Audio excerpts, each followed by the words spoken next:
विठ्ठल केशवा गोविंद माधवा हा फलटण परिसर आहे. आपलं हे विमानतळ आहे. या विमानतळाच्या बाजूला यश प्राईड नावाची एक बिल्डिंग आहे, सोसायटी आहे.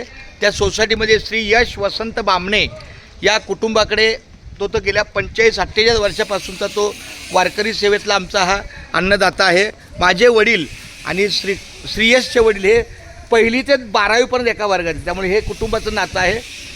पण आपल्या या सकाळच्या सेवेला ह्या 2 माऊली विठ्ठल रुक्माई नक्की ना, हे 2 विठ्ठल रुक्माई आपल्या सेवेला आलेले आहेत. त्यांच्याच रूपात आपल्याला विठ्ठल सेवा दिसते.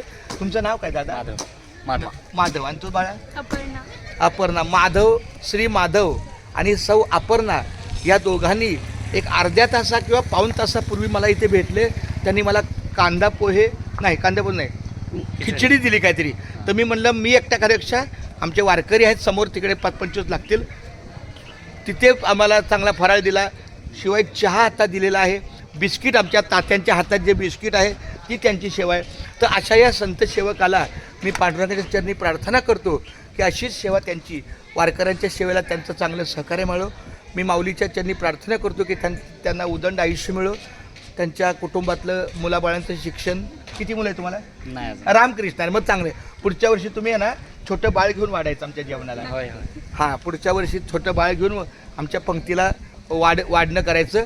त्यांच्या ज्या काय मनोकामना आहेत त्या पूर्ण होतील. त्यांच्या कार्यामध्ये यश. कुठं कामाला बाळा? TCS मध्ये, IT मध्ये त्यांना चांगलं यश मिळो. या ताईला पण उदंड आयुष्य मिळो. खूप छान, धन्यवाद. एकदा मला रामकृष्ण हरी. घरी तुमच्या कोण कोण आहे? या बात आहे. मम्मी, सासू सासरे वगैरे सगळ्यांना सुखसोयी ठेव. आणि अशीच दरवर्षी यश प्राईड ही इमारत लक्षात ठेवा. हां, आणि जर समजा ही गेली तर सस्तेवाडी माहिती आहे का तुम्हाला? हो, माहिती आहे. हां, तिथे प्लॉट म्हणजे फाटा नंबर 48 आहे. बस, तर त्या ठिकाणी आहे बांबले वकिलांचा बंगला. खूप छान, धन्यवाद माऊली. रामकृष्ण हरी. रामकृष्ण हरी.